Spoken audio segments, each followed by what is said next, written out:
आज 6 तारीख है, कल 7 यानी कि पहले चरण का मतदान होना है 20 सीटों पर छत्तीसगढ़ में, और मिजोरम की सभी 40 सीटों पर भी कल चुनाव प्रचार हो जाएगा। और इसके लिए चुनाव प्रचार कल शाम को थम चुका है और अब कल यहां पर वोटिंग होगी। इन दोनों राज्यों में कल 7 नवंबर को वोटिंग है। जिन 20 सीटों पर मतदान होना है उनमें छत्तीसगढ़ में नक्सल प्रभावित बस्तर संभाग की 12 और राजनांदगांव और दुर्ग संभाग की कुल 8 सीटों पर मंगलवार को वोट डाले जाएंगे। 20 सीटों में से 10 पर सुबह 7 बजे से दोपहर 3 बजे तक वोटिंग होगी, जो अति नक्सल प्रभावित इलाके हैं। बाकी बची हुई 10 सीटों पर सुबह 8 बजे से शाम 5 बजे तक वोटिंग होगी। पहले चरण की 20 सीटों पर कुल 223 उम्मीदवार मैदान में हैं। मुख्य मुकाबला सत्तारूढ़ कांग्रेस और भाजपा के बीच है।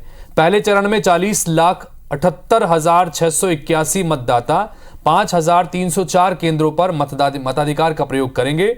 शांतिपूर्ण मतदान के लिए बड़ी संख्या में फोर्सेस को तैनात किया गया है। जानकारी के मुताबिक 7 से ज्यादा पैरामिलिट्री फोर्सेस को बस्तर पहुंचाया गया है, जिसमें CRPF, BSF, CISF, SSB, ITBP और पंजाब सेफ फोर्स और रिजर्व पुलिस फोर्स के जवान भी इस बार शामिल हैं। तो दंतेवाड़ा, सुकमा, बीजापुर, नारायणपुर के ये 4 तस्वीरें आपको दिखा रहे हैं। ये अति नक्सल प्रभावित इलाके हैं और यहां पर 2 दिन पहले ही दरअसल मतदान दलों को रवाना कर दिया गया था। हेलीकॉप्टर्स के जरिए कई मतदान दलों को रवाना किया गया, चूंकि काफी दुर्गम इलाके हैं और दुर्गम इलाकों के भीतर कई ऐसे मतदान केंद्र हैं जो काफी अंदरूनी इलाकों में हैं। और कोशिश यही है कि मतदान केंद्र ज्यादा से ज्यादा हो इस इलाके में, ताकि बड़ी संख्या में लोग आ सकें और अपने मताधिकार का प्रयोग कर सकें। 10 सीटें ऐसी हैं जहां पर मतदान जो है सुबह 7 बजे शुरू हो जाएगा और दोपहर 3 बजे तक यहां पर मतदान होगा। ये वो 10 सीटें हैं जो अति संवेदनशील मानी जाती हैं। सुरक्षा के लिहाज से यहां पर यही वजह है कि पहले फेज में इन 20 सीटों पर चुनाव हो रहे हैं। बाकी 10 सीटों पर सुबह 8 बजे से लेकर शाम 5 बजे तक वोटिंग होगी।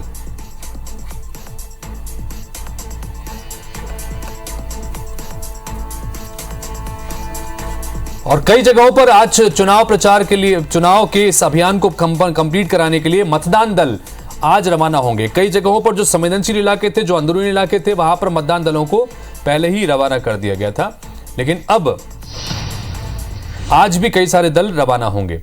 इन सब के बीच हमारे साथ में हमारे सहयोगी जुड़ रहे हैं। नरेश मिश्र जगदलपुर से, वेद प्रकाश संगम दंतेवाड़ा से हमारे साथ में जुड़ेंगे अभी थोड़ी देर में, और अमित चौबे हमारे साथ में कांकेर से हैं। आलोक शर्मा राजनांदगांव से इस वक्त स्क्रीन पर नजर आ रहे हैं। सूर्य प्रकाश चंद्रवंशी कवर्धा से हमारे साथ में जुड़े हुए हैं और आप सबसे बातचीत करते हैं। सीधा शुरुआत करते हैं, सबसे पहले जगदलपुर का रुख करेंगे। नरेश मिश्र हमारे साथ में है। नरेश, आखिरकार अब सिर्फ 1 दिन बचा है। कल इस वक्त करीब 2.5 घंटे की वोटिंग हो चुकी होगी उन सीटों पर जहां पर सुबह 7 बजे से कल मतदान का प्रोसेस शुरू हो रहा है। आज मतदान दलों को रवाना किया जा रहा है और कहीं ना कहीं प्रतिष्ठा का सवाल है। ये बस्तर विधानसभा की 12 सीटें जो इस वक्त कांग्रेस के खाते में है, बीजेपी भी यहां पर पूरा जोर लगा रही है। क्या कुछ तैयारियां चुनाव से संबंधित आप देख रहे हैं नरेश जी?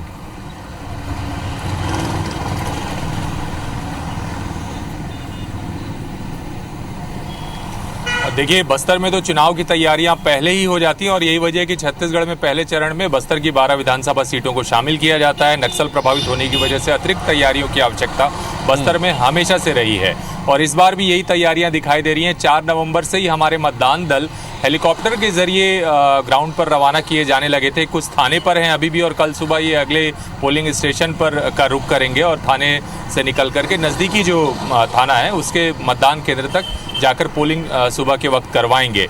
तो ये एक बड़ी व्यापक तैयारी है, पर सबसे बड़ी तैयारी सुरक्षा को लेकर होती है और हम देख रहे हैं कि ड्रोन, हेलीकॉप्टरों का इस्तेमाल, ये सब कुछ किया जा रहा है और पूरी तरह से कोशिश की जा रही है कि सुरक्षा में कोई चूक ना हो और शांतिपूर्ण मतदान हो। करीब 350 अतिरिक्त कंपनियां, जिसमें आपने जैसा बताया बीएसएफ से लेकर जो अर्ध सैनिक बलों के अलग अलग समूह हैं, उनके ग्रुप बस्तर पहुंचे हुए हैं। इसके अलावा तेलंगाना, महाराष्ट्र और उड़ीसा, क्योंकि ये इलाके भी सीमावर्ती नक्सल प्रभावित हैं, तो कोई इन इलाकों के माओवादियों की गतिविधियों की सूचना मिल रही थी तो इनकी भी ड्यूटी बस्तर इलाके में लगाई गई है।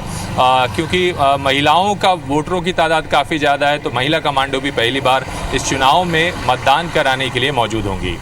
नरेश, इन सब के बीच में वोटिंग परसेंटेज भी एक बहुत बड़ी चिंता का विषय चुनाव निर्वाचन आयोग के लिए भी जाहिर तौर पर रहता है, क्योंकि बहुत अंदरूनी इलाके हैं, बहुत हाईली डेंस्ड नक्सल प्रभावित इलाके माने जाते हैं, जिसमें कोंटा, बीजापुर और दंतेवाड़ा, ये कुछ 3 विधानसभा सीटें ऐसी हैं जहां पर वोटिंग परसेंटेज 50-55 के आसपास भी नहीं पहुंच पाता। बाकी सभी जगहों पर कई सीटें ऐसी जहां पर 82% तक भी वोटिंग हुई है। और ऐसी स्थिति में यहां पर एक बार फिर से चुनौती होगी कि वोटर्स को मतदान केंद्रों तक लेकर आना और मतदान का प्रतिशत को बढ़ाना। इसको लेकर क्या कुछ तैयारियां खास तौर पर दिख रही है नरेश?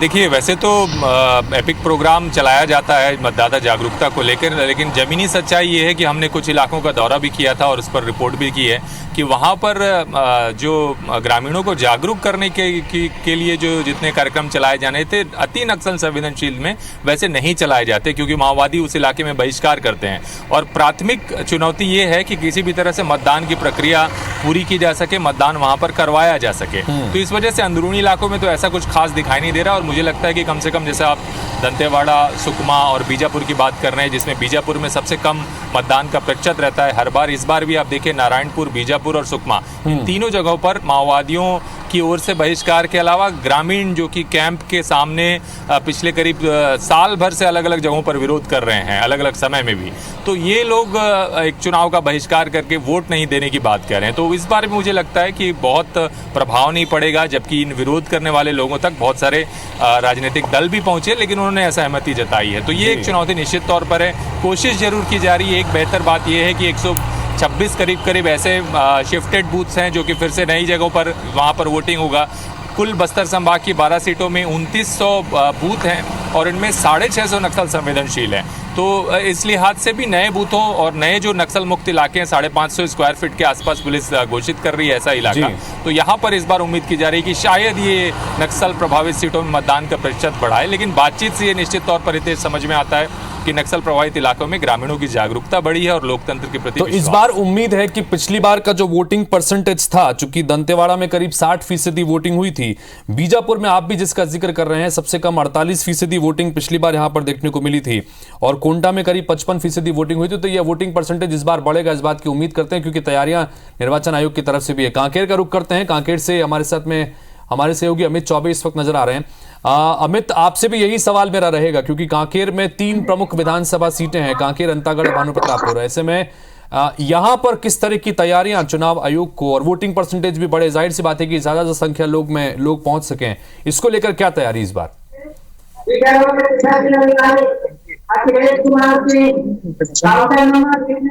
बनाया हुआ है। वोटिंग परसेंट की बात की जाए तो जिस प्रकार से कांकेर और भानुप्रतापपुर हमेशा यहाँ पर वोटिंग का परसेंट बहुत अच्छा रहा है, और अंतागढ़ में भी पिछली बार की चुनाव में देखा गया तो वोटिंग परसेंट काफी अच्छा रहा है। स्वीप को लेकर भी जिला प्रशासन ने काफी अच्छे प्रोग्राम चलाए थे, लोगों तक पहुंचाने का प्रयास किया गया है कि यहाँ पर लगातार जो है वोटिंग का परसेंट बढ़ाया जा सके।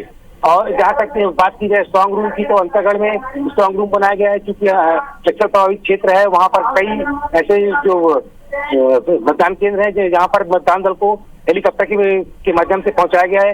आज की स्थिति की बात की जाए तो आज कांकेर और भानुप्रतापपुर के लिए मतदान दल को रवाना किया जाएगा, और उसके लिए पूरी तैयारी पूर्ण कर चुकी है और मतदान दल को सामग्री वितरित की जा रही है। जी, चलिए, अब आप बने रहिए, आपसे बात करते रहेंगे। अब हम कवर्धा का रुख करते हैं। कवर्धा से सूर्य प्रकाश चंद्रवंशी इस वक्त नजर आ रहे हैं, और कवर्धा का चुनाव बड़ा दिलचस्प इस बार हो चला है प्रत्याशियों की वजह से, चूंकि मोहम्मद अकबर हेवीवेट चेहरे हैं, मंत्री हैं, वो यहां से चुनाव लड़ रहे हैं, उनके सामने विजय शर्मा को उतारा है। तो पंडरिया एक और विधानसभा सीट जहां से दोनों नए प्रत्याशी इस बार मैदान में है, नीलकंठ चंद्रवंशी के सामने भावना बोहरा को बीजेपी ने इस बार उतारा है। यहाँ किस तरह की तैयारियां चुनाव को लेकर, क्या मतदान दल रवाना हो रहे हैं, कितने बूथ बनाए गए, इस बारे में कुछ जानकारी सूर्य प्रकाश? देखिए, जिले की दोनों विधानसभा सीटों की बात की जाए, 804 बनाया गया है, जिसके लिए आज सुबह से 5 बजे को मतदान दल की टीम है वो मेरे पीछे देख सकते हैं किस तरीके से यहाँ पर लगी हुई है। और सुरक्षाकर्मी भी जिले के दोनों विधानसभा में कुल 4000 से अधिक सुरक्षाकर्मी तैनात किए गए हैं, जिसमें ट्रेन फोर्स भी बुलाया गया है आंध्र और महाराष्ट्र से। इसके अलावा अगर मैं बात करूं, एक मतदान दल में 4 जो कर्मचारी हैं उसको रवानगी करने की तैयारी की जा रही है। यहाँ पर जो ईवीएम मशीन है उसको मतदान दल की टीम को सौंप दिया गया है। कुछ ही देर में यहाँ पर रवानगी का सिलसिला शुरू हो जाएगा। मेरे ठीक दाईं ओर बस खड़ा किया गया है, जहाँ पर मशीन लेकर के चलिए, ऑडियो का थोड़ा डिस्टर्बेंस आ रहा है सूर्य प्रकाश, लेकिन आपकी बात को हम समझ पा रहे हैं। आपका ये कहना है कि चूंकि तैयारियां हो गई हैं, बसें भी तैयार हैं, थोड़ी देर में मतदान दल जो है यहां से रवाना किए जाएंगे। हर पोलिंग बूथ पर 4-4 मतदान कर्मी वहां पर रहेंगे जो इस पूरे प्रोसेस को करवाने में मदद करेंगे। राजनांदगांव का रुख करते हैं, वहां से हमारे सहयोगी आलोक शर्मा स्क्रीन पर नजर आ रहे हैं। आलोक, जानना चाहेंगे आपसे, राजनांदगांव इस पूरे पहले चरण की एकमात्र वो सीट जो इस वक्त भारतीय जनता पार्टी के खाते में है, और हैवीवेट चेहरा पूर्व मुख्यमंत्री डॉक्टर रमन सिंह यहां से लगातार चुनाव जीतते रहे, एक बार फिर से मैदान में है, गिरीश देवांगन को मैदान में उतारा है। उसके अलावा भी इस संभाग की कुल मिलाकर अलग अलग सीटों की बात करें, 6 सीटें, हालांकि अब जिले अलग बन गए हैं, लेकिन पहले एक ही जिला होता था तो 6 सीटें हुआ करती थी। अब 3 जिलों में बदल गया है, मोहल्ला मानपुर अलग जिला बन गया, खैरागढ़ अलग जिला बन गया, लेकिन कुल मिलाकर ये 6 सीटें बड़ी महत्वपूर्ण। क्या तैयारियां यहाँ पर मतदान दलों के संदर्भ में, उनके तैयारियों को लेकर?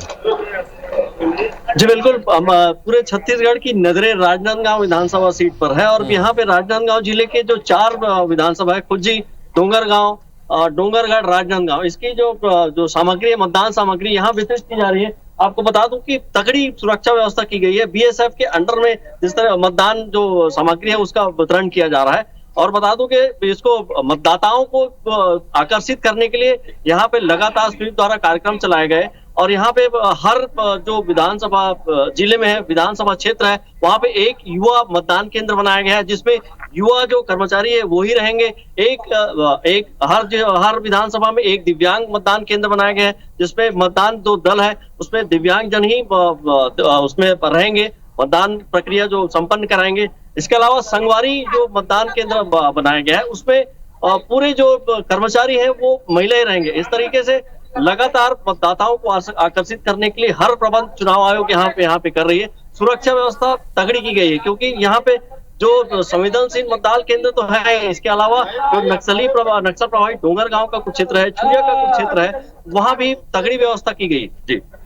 जी, तो कुल मिलाकर सुरक्षा की भी तगड़ी व्यवस्था यहां पर की गई है। राजनांदगांव जिले में 4 विधानसभा सीटें आती हैं, और उसके अलावा मोहल्ला मानपुर, अंबागढ़ चौकी जैसे एक नया जिला बनाया गया है, वहां पर मोहल्ला मानपुर सीट, और खैरागढ़ इसे भी अलग जिला घोषित किया गया था जब उपचुनाव यहां पर हुए थे, तो यहां पर 1 सीट आती है। तो कुल मिलाकर ये 6 सीट बड़ी महत्वपूर्ण होंगी, और इन सबको लेकर चुनाव की तैयारियां यहां पर कर रहे हैं। मतदान दल अब रवाना होना शुरू हो चुके हैं। जो दूरस्थ इलाके थे वहां पर मतदान दल पहले रवाना किया गया है। दंतेवाड़ा से हमारे सहयोगी वेद प्रकाश संगम जुड़ गए हैं, उनके पास भी चलते हैं। वेद प्रकाश, आपके जुड़ने से पहले दरअसल हम आपके ही विधानसभा क्षेत्र की वोटिंग परसेंटेज को लेकर चर्चा कर रहे थे कि इस इलाके में वोटिंग परसेंटेज ज्यादा हो, इसको लेकर चुनौतियां हमेशा से रही हैं। हालांकि पिछली बार 60% तक यहां पर वोटिंग परसेंटेज हुआ था, अब मतदान दल रवाना हो रहे हैं।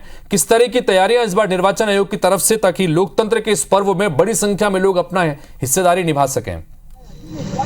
जी देखिए हितेश जी, इस बार वोटिंग परसेंटेज बढ़ाने के लिए प्रशासन ने शुरू से ही तैयारियां कोशिशें चालू कर दी थी। एक मेगा कार्निवाल कराया गया था दंतेवाड़ा जिला मुख्यालय में। इसके जरिए ये संदेश दिया गया था कि जो मतदाता है वो अपने मताधिकार का इस्तेमाल जरूर करें। हालांकि पिछले कुछ समय से देखें तो 50 से 60 से 65 के बीच ही प्रतिशत रहा है मतदान का, लेकिन इस बार जिला प्रशासन की भी पूरी कोशिश है, और जिला प्रशासन ये दावा करने से भी पीछे नहीं हट रहा कि लगभग 80% से ज्यादा प्रतिशत मतदाता यहाँ पर मताधिकार का इस्तेमाल करेंगे। एक प्रमुख वजह ये भी इस मतदान प्रतिशत बढ़ाने का ये हो सकता है हितेश जी कि जो पूर्व में 2018 के विधानसभा चुनाव में 21 मतदान केंद्रों को शिफ्ट किया गया था, अब उनकी संख्या घटकर केवल 7 रह गई है। यानी कि जो मतदान केंद्र पूर्व में शिफ्ट किए जाते थे वो अब शिफ्ट नहीं किए जा रहे, बल्कि उन्हीं गाँवों में ही मतदान करेंगे। पहले यह होता था कि मतदान केंद्र से गाँव की दूरी ज्यादा होने की वजह से लोग मतदाता जो रहते हैं वो मतदान में रुचि नहीं दिखाते थे, इस वजह से वोटिंग परसेंटेज डाउन दिखता था।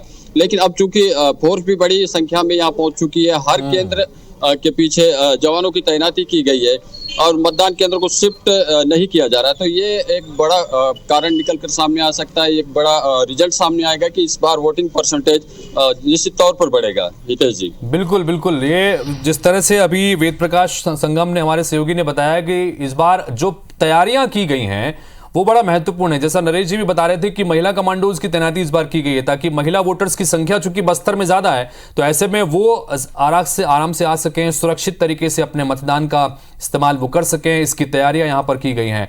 और जिन मतदान केंद्रों को पहले शिफ्ट करते थे, चूंकि सुरक्षा की दृष्टि से दूर दूर मतदान केंद्र होते थे, अब ये तैयारी भी है कि इस बार गांव में स्थानीय स्तर पर ही पास में मतदान केंद्र बनाए गए हैं। तो ऐसे में भी मतदान प्रतिशत बढ़ने की पूरी उम्मीद की जा रही है। और IBC 24 ने भी कल इस लोकतंत्र के महापर्व के लिए पूरी तैयारी कर रखी है।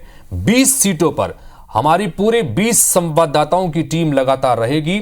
पल पल का अपडेट सबसे पहले इन संवाददाताओं की टीम के जरिए आप तक हम पहुंचाते रहेंगे। तो क्योंकि चुनाव मतलब IBC 24, तो लगातार बने रहिए IBC 24 के साथ में। आप सभी रिपोर्टर साथियों का फिलहाल बहुत बहुत शुक्रिया तमाम जानकारियां हम तक साझा करने के लिए।